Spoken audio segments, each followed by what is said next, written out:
अच्छी लोकेशन पे प्लॉट चाहिए, फाइनेंस कराकर मकान बनाना है, सारी सुविधाएं उपलब्ध हैं। बिल्डिंग हो, ब्रिज हो, रोड हो, डैम हो, गरीब का घर हो, अमीर का आशियाना हो, ये सब बनाते हैं। दिए गए नंबर पर संपर्क करें अथवा बड़ा बम्पर ऑफिस में जाकर विजिट भी कर सकते हैं। क्या नाम है आपका? शंकर।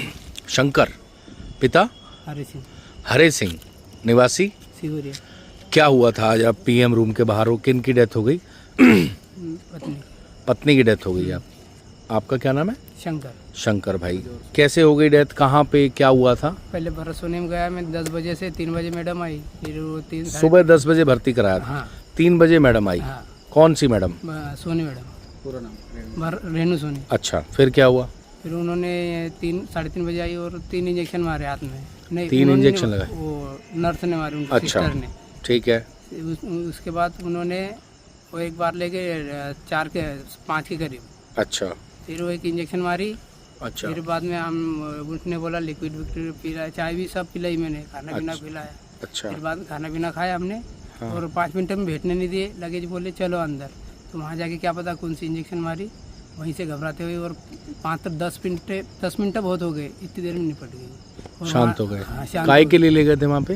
वो डिलीवरी के लिए ले गए थे। प्रेग्नेंट थी? हाँ, क्या नाम था दीदी का? रीना भाई। रीना बाई। हाँ वो आपकी पत्नी थी। आप उनको 3 बजे ले गए और 10 बजे आई मैडम?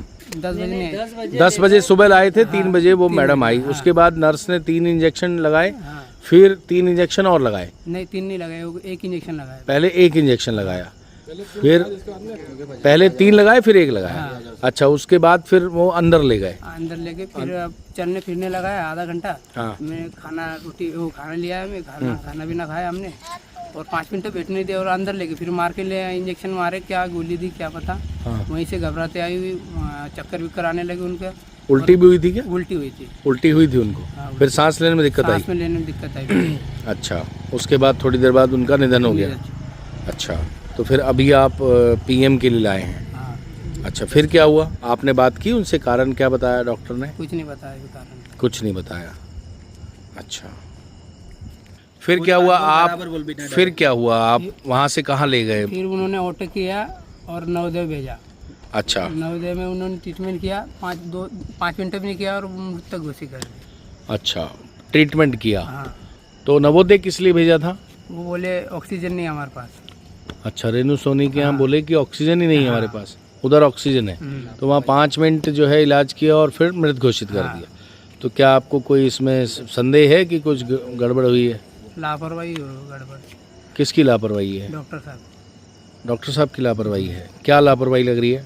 लापरवाही हाई डोज का ये दे दिया उन्होंने। हाई डोज दे दिया, इसके कारण ऐसा हुआ। ठीक है।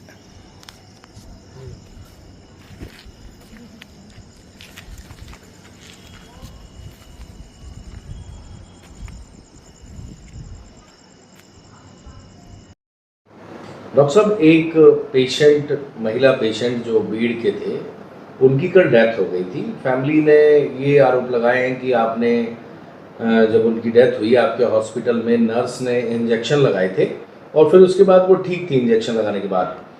फिर कुछ समय बाद उल्टी आई और उल्टी आने के बाद उनको सांस लेने में दिक्कत आने लगी और फिर उनका निधन हो गया। परिवार वाले आज आए थे, पुलिस भी आई थी, उन्होंने शिकायत भी की है। एक्चुअल में हुआ क्या था सर? क्या पक्ष है आपका? जी, ये मरीज पहले हमें 29 मार्च को दिखाने आया था, जब इस मरीज का बीपी और बढ़ा हुआ था और हाथ पैर में सूजन भी थी। उसी समय इनके परिजनों को और मरीज को सलाह दी गई थी कि आप भर्ती हो जाओ और आपकी डिलीवरी करना ज़रूरी है। लेकिन ये मरीज ने हमारी सलाह को नहीं माना और चला गया।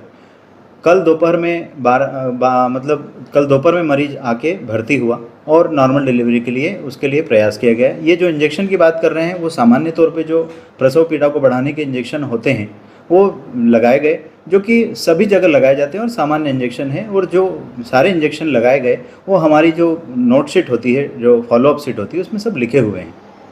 इसके अलावा कोई अलग से ऐसा इंजेक्शन गलत तरीके से या गलत ज़्यादा रोज़ में ऐसा कुछ भी नहीं लगाया गया, क्योंकि चूँकि इनकी सामान्य डिलीवरी होना थी। बीपी और जो बढ़ा हुआ था और जो सूजन थी उसका अलग इलाज चल रहा था और मरीज को ऐसी विशेष कोई सांस में लेने की कोई दिक्कत नहीं थी। उस समय कुछ नहीं था। जब शाम को रात को करीब 8 मरीज को ये सलाह दी गई थी बीच में कि उसको लिक्विड डाइट लेना है, तरल पदार्थ लेना है, पर मरीज ने उसकी सुनवाई नहीं करी और उन्होंने पूरा खाना खाया। खाना खाने के बाद मरीज को हमारी मैडम ने एग्ज़ामिन भी किया। उस समय तक मरीज ठीक था। मरीज बाहर आने के बाद से उसको अचानक से घबराहट होने लगी और उल्टियाँ होने लगी। उल्टी होने के दौरान उसको पता नहीं क्या हुआ, तो उसकी सांसें रुकने लगी। तो हमें लगा कि जब उल्टी शायद फंस गई हो तो उसके लिए एक एंडोट्रेकियल ट्यूब डलती है जो डायरेक्ट मुंह के द्वारा फेफड़ों में सांस को पहुंचा सकती है। इसके लिए हमने पास के नज़दीकी अस्पताल में, जहां की एनेस्थेटिक अवेलेबल रहते हैं, वहां पे भेजा था, पर शायद वहां तक पहुंचते पहुंचते मरीज की सांसें रुक गई।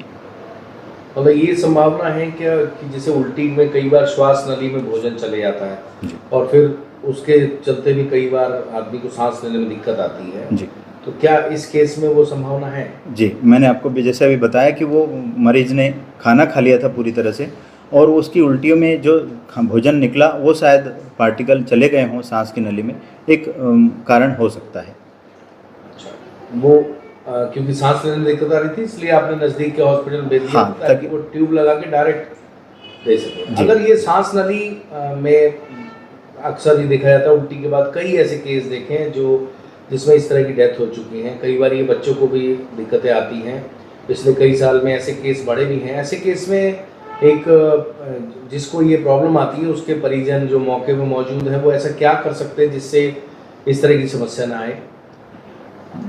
जो परिजन साथ में है उनको ये रखना चाहिए कि जो भी उल्टी का पदार्थ है उसको फ़ौरन मुंह से साफ़ किया जाए, नाक से क्लियर किया जाए, ताकि नाक और मुंह का रास्ता सांस के लिए खुला रहे और मरीज को सांस की नली में ये जाने से बच जाए। आपका परिचय दीजिए। मैं डॉक्टर भरत सोनी, संचालक सोनी हॉस्पिटल खंडवा। अच्छी लोकेशन पे प्लॉट चाहिए, फाइनेंस कराकर मकान बनाना है, सारी सुविधाएं उपलब्ध हैं।